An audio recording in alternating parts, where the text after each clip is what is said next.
Thank you so much for your video. I literally spoke in tongues for the first time in my car right after watching your video.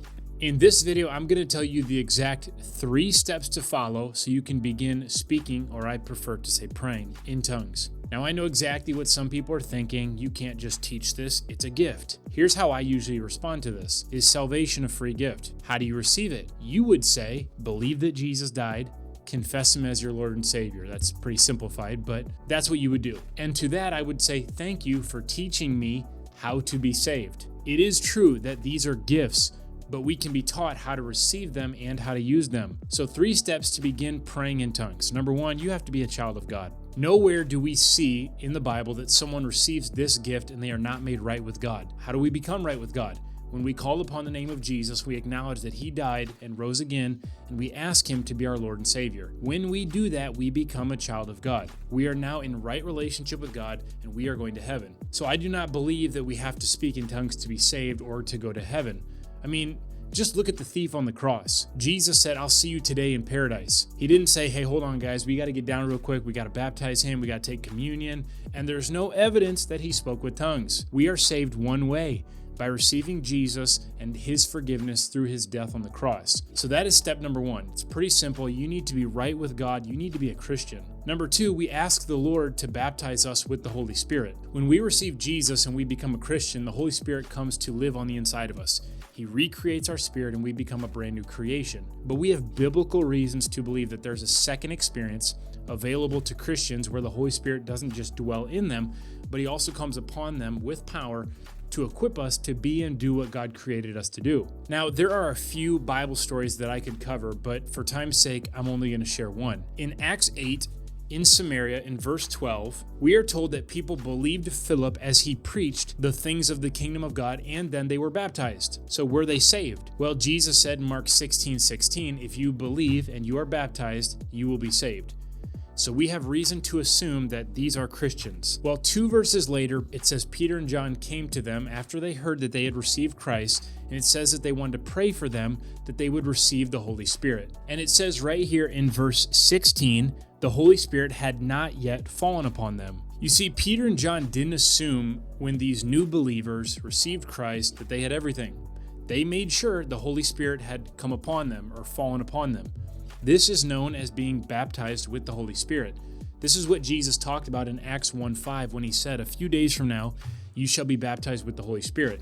Then verse 8, he said, you shall receive power when the Holy Spirit comes upon you. When you call upon the name of Jesus, you are saved. You have the Holy Spirit in you. But we see that even the early disciples believed that a second experience could happen when the Holy Spirit comes upon your life with power. And when this happens, we often see that people are given the ability to speak with tongues. Acts 2:4, they were filled with the Holy Spirit and spoke with tongues. Acts 10:45, the Holy Spirit poured out on the Gentiles. They also heard them speak with tongues. Acts 19, the Holy Spirit came upon them and they spoke with tongues. So step 2 is you ask the Lord to baptize you with the Holy Spirit. Luke 11, Jesus said, if you ask for the Holy Spirit, your heavenly Father will give it to you. So before we move on to step number 3, let's do the second step together.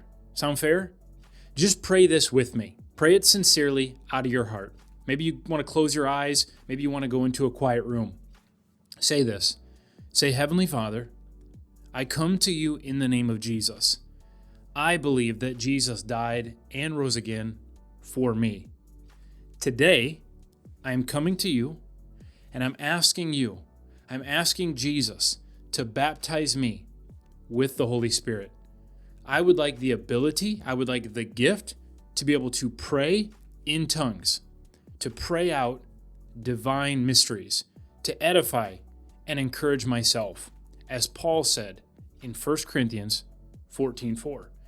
Now, God, you said in Luke chapter 11 that if we would ask for the Holy Spirit, you would give it to me. So I ask right now. I believe I receive it now. I thank you for giving it to me. And now I ask that you would help and direct my tongue as I attempt to speak to you and honor you in other tongues. In Jesus' name, amen. Now just take a big deep breath. There you go. No long, fancy prayer, no religious hoops to jump through. just praying that simple prayer in faith. Now, God said if you would ask, He would give. You just receive it by faith. It's not a feeling. Did you ask? Yes. Did you receive? Yes. Why? Because God doesn't lie. Now here you go, step 3. It's really easy. Now you just speak with tongues. I'm not trying to oversimplify this, but now you just do it. It'd be like if I said to someone, how do you take a drink of water? Well, you just take a drink of water. You're overthinking it. You have to stay out of your own head. Your head's going to tell you you're crazy, and I know because I was there.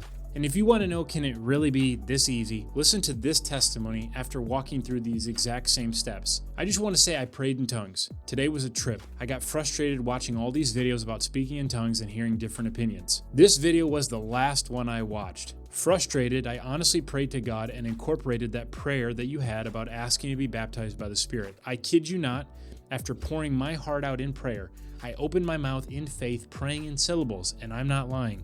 God filled my mouth with the language.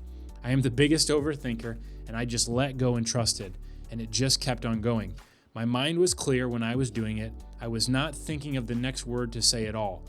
I've been trying since I was a kid. I thought it wouldn't happen for me. I'm in awe. That is an amazing testimony. And maybe it's your story. It's actually similar to what mine was. But you can't get all stuck in your head here. Just like she said, she's an overthinker. Your head's going to tell you this is dumb. You're going to have to ask the Lord to help you, and then you open your mouth in faith and you just speak syllables that don't come from your head. You have to be willing to look silly because the kingdom of God is for those that are like children. So just go into a private room, ask the Lord to help, and do it. That's step 3. You just do it. You make yourself do it. You believe that God's going to help you. You believe that God gives you the ability. Pray to God out of your spirit, not out of your mind. And don't use English. Start with syllables that aren't in English, and you expect the Holy Spirit to be there to help you. When Peter stepped out on the water, he trusted that the Lord would help him, that he would make the water hard.